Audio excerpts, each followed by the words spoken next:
संकल्प क्लासेस में आपका स्वागत है।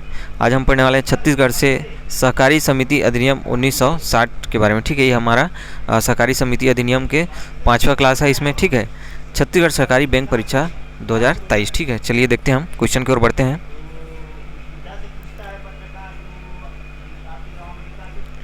पहला क्वेश्चन है, सरकारी सोसाइटियों का निर्वाचन के संबंध में राज्य निर्वाचन आयोग का कार्य नहीं है। तो राज्य निर्वाचन आयोग का कार्य कौन सा नहीं है? तो राज्य सरकार अधिसूचना द्वारा राज्य निर्वाचन आयोग को सहकारी, ये सोसाइटी दोस्तों, ठीक है, थोड़ा टाइपिंग में मिस्टेक हो जाता है, इनको सोसाइटी पढ़ लीजिएगा। ठीक है, सोसाइटी के राज्य निर्वाचन करने एवं निर्वाचन नामावली तैयार करने के लिए प्राधिकृत करेगा। ठीक है।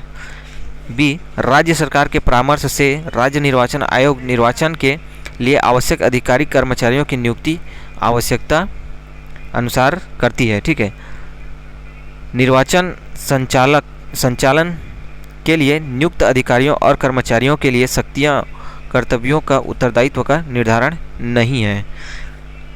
राज्य सरकार सभी सरकारी समिति का निर्वाचन करने के लिए निर्वाचन नामावली तैयार करने राज्य निर्वाचन आयोग के परामर्श से नियम बनाते हैं। ठीक है, तो ये समिति दोस्तों, ये सोसाइटी है। ठीक है,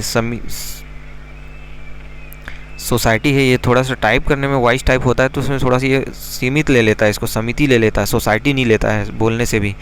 ठीक है, तो ये पूछा क्या है क्वेश्चन में, सरकारी सोसाइटी का निर्वाचन संबंध में राज्य निर्वाचन आयोग का कार्य नहीं है। तो कौन सा कार्य नहीं है? तो इसमें जो पूछा जा रहा है, ये निर्वाचन संचालन के लिए नियुक्त अधिकारियों और कर्मचारियों के लिए शक्तियों, कर्तव्यों को उत्तरदायित्व का निर्धारण नहीं। तो नहीं जो दिया है ये गलत है। ठीक है, इनका जो है प्रावधान किया गया है उसमें। ठीक है,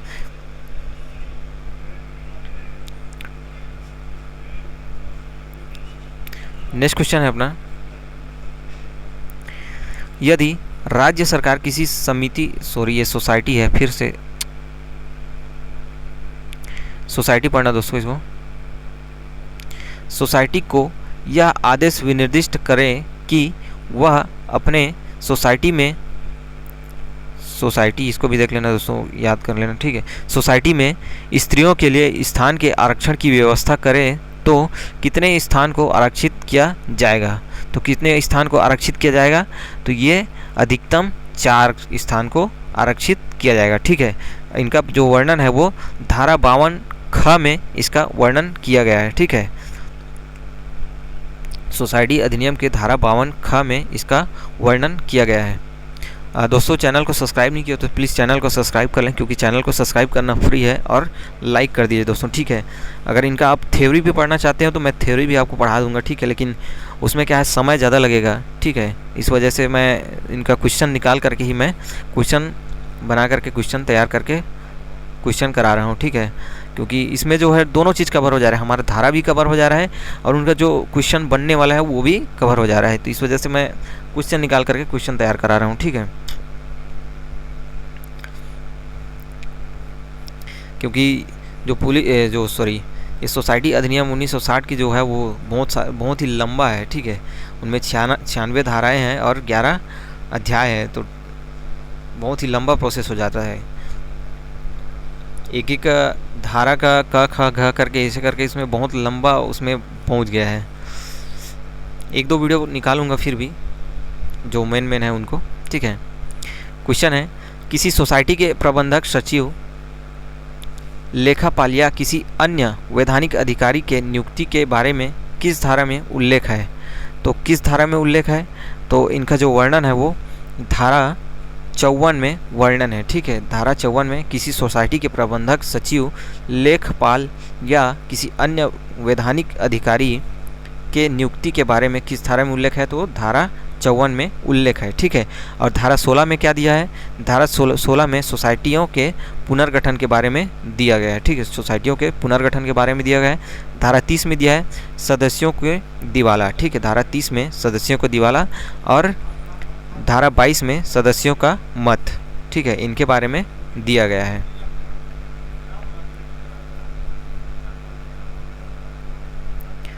नेक्स्ट क्वेश्चन है, निम्नलिखित में कौन असम्मिलित विकल्प है। ठीक है, मतलब असम्मिलित विकल्प है। तो कौन सा असम्मिलित विकल्प है? सदस्यों आदि की शिक्षा, धारा 19, ये सही है। नाम मात्र के सदस्य, धारा 20, ये भी सही है। ठीक है, अभी हम लोग ऊपर में देखें जिसमें नाम मात्र के लिए सदस्यता ग्रहण करने का वो रहता है, वो धारा 20 में दिया है। ठीक है, सदस्यों का रजिस्ट्रार, ये धारा 33 में दिया हुआ है। ठीक है, ये भी सही है। राज्य निर्वाचन आयोग, तो ये गलत है ये अपना। ठीक है, क्योंकि राज्य निर्वाचन जो है 50 धारा 50 के ख में वर्णन है। ठीक है, धारा 46 में कर्मचारियों के भविष्य निधि का वर्णन किया गया है। और ठीक है, धारा 46 में कर्मचारियों के भविष्य निधि का वर्णन किया गया है, मतलब पीएफ फंड, मतलब प्रोविजनल फंड के बारे में दिया गया है।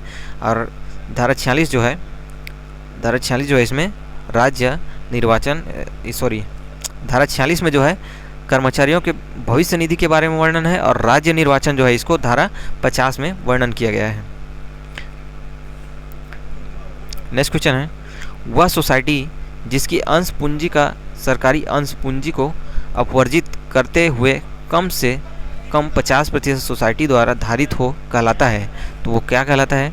मतलब इसमें यह पूछ रहा है वह सोसाइटी जिसकी अंश पूंजी, ठीक है, जो अंश पूंजी है उनकी, वो सरकारी अंश पूंजी को अपवर्जित, उनको छोड़कर, मतलब जो सरकारी पूंजी है उनको छोड़कर उनके पास जो कम से कम 50% जो है सोसाइटी द्वारा धारित मतलब रकम होना चाहिए, अंश पूंजी जो है उनका होना चाहिए। ठीक है, तो वो क्या कहलाता है? वो संघीय सोसाइटी कहलाता है। ठीक है, जिनके पास इतना रहता है वो संघीय सोसाइटी कहलाता है। ठीक है, मतलब इसमें क्वेश्चन में बोला जा रहा है कि वह सोसाइटी जिसकी अंश पूंजी का सरकारी अंश पूंजी को अपवर्जित, ठीक है, जिसकी अंश पूंजी का सरकारी अंश पूंजी को अपवर्जित मतलब सरकारी पूंजी को छोड़कर, ठीक है, कम से कम 50% सोसाइटी द्वारा धारित हो। ठीक है, सरकारी पूंजी को छोड़कर उस सोसाइटी के पास कम से कम 50% अंश धारित हो, वो कहलाता है संघीय सोसाइटी। ठीक है, असाधारण सोसाइटी, ठीक है, ये धारा अध्याय 2 के 1 से 9 तक के जो उसमें आते हैं, ठीक है, उनमें नहीं आना चाहिए, वो साधारण सोसाइटी के अंदर है। और वित्तदायी जो है ये तो नाम से स्पष्ट हो जा रही है, लोन वाला है मतलब। ठीक है, और सहकारी सोसाइटी के बारे में तो हम पढ़ ही रहे हैं, धारा 1960 में जो भी वर्णित सोसाइटी हैं, ठीक है, वो सोसाइटी कहलाते हैं। नेक्स्ट क्वेश्चन है, निम्नलिखित में कौन सा विकल्प गलत है? निम्नलिखित में कौन सा विकल्प गलत है? तो सोसाइटी किसी भी व्यक्ति को नाम मात्र के सदस्य के रूप में प्रवेश दे सकेगी, इनके बारे में हम पढ़े हैं। ठीक है, 20 ग में, धारा 20 ग में, प्रत्येक सहकारी सोसाइटी के प्रत्येक वित्तीय वर्ष के बजट में अपने सदस्यों के शिक्षा प्रशिक्षण का प्रावधान है। ठीक है, सोसाइटी के प्रत्येक सदस्यों को प्रत्येक क्रियाकलाप में अपना एक मत देने का अधिकार होगा। सोसाइटी का प्रत्येक सदस्य एक मत देने का अधिकारी होगा, वह अपना मत स्वयं या किसी और सदस्य के द्वारा प्रयोग कर सकता है। तो ये जो है इनका जो है विकल्प ऑप्शन डी गलत है। ठीक है, बाकी इसमें जो है 20 में सोसाइटी का नाम मात्र के सदस्य के पद ग्रहण करने का वो दिया है। ठीक है, और शिक्षा प्रशिक्षण के सदस्यों के शिक्षा प्रशिक्षण का प्रावधान जो है धारा 19 के अंगा में इनका वर्णन किया गया है। और सोसाइटी के प्रत्येक सदस्य को प्रत्येक क्रियाकलाप में अपना एक मत देने का अधिकार है, वो धारा 22 में दिया गया है। ठीक है, और 23 में अपने मत का प्रयोग करने की विधि के बारे में दिया है, ये देख सकते हैं, मैं ठीक लिख दिया हूँ नीचे में। ठीक है, धारा 20 में नाम मात्र की सदस्यता के बारे में वर्णन है, और धारा 19 अंगा में सदस्यों की शिक्षा, और धारा 22 सदस्य का मत, और 23 अपने मत का प्रयोग करने का विधि के बारे में दिया गया है। नेक्स्ट क्वेश्चन है, सरकारी सोसाइटी के सदस्यों का रजिस्टर में वर्णन होगा। ठीक है, तो किस में वर्णन होगा? इस रजिस्टर में प्रत्यक्ष सदस्य का नाम, पता तथा उसकी उपजीविका में निर्दिष्ट हुआ। ठीक है, उस दशा में जहां कोई सोसाइटी अंश पूंजी रखती है के प्रत्येक सदस्य द्वारा धारित अंश का वर्णन हुआ। वह तारीख जिसमें प्रत्येक व्यक्ति सदस्य के रूप में प्रविष्ट किया गया था, वह तारीख जिसकी कोई व्यक्ति सदस्य नहीं रह गया है। तो इनका जो सही आंसर है वो कौन सा है? Option C. ठीक है, ये जो चारों हैं ये चारों सत्य है। ठीक है, और इनके बारे में वर्णन कौन सी धारा में दिया गया है? तो धारा 33 में इन सभी का वर्णन दिया गया है। ठीक है, धारा 23 में इन सभी का वर्णन दिया गया है रजिस्टर के बारे में। ठीक है, धारा 33 में।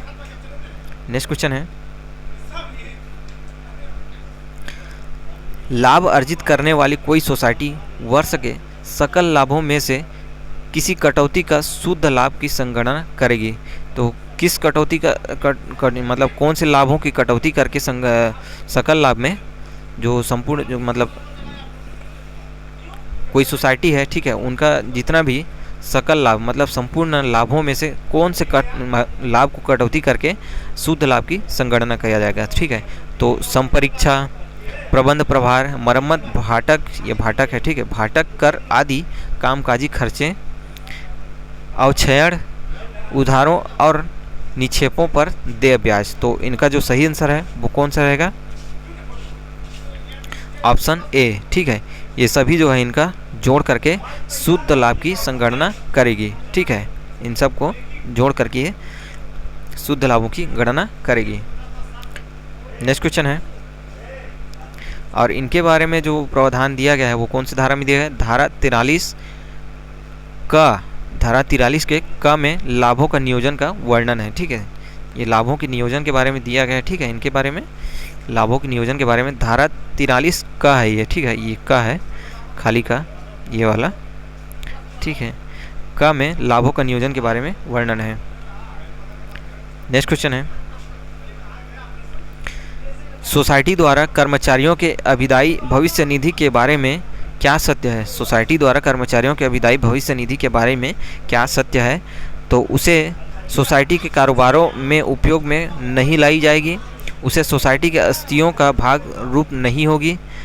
ए और बी दोनों सत्य है, उपरोक्त में से कोई नहीं। तो इनका जो सही आंसर है वो है ए और बी दोनों है। ठीक है, तो इनका जो वर्णन है कर्मचारियों के भविष्य निधि के बारे में वो धारा 46 में वर्णित है। ठीक है दोस्तों, इन धाराओं को याद रखते जाइएगा दोस्तों। ठीक है, बहुत ही IMP है क्योंकि धाराओं से क्वेश्चन बहुत ही बनने वाला है इसमें।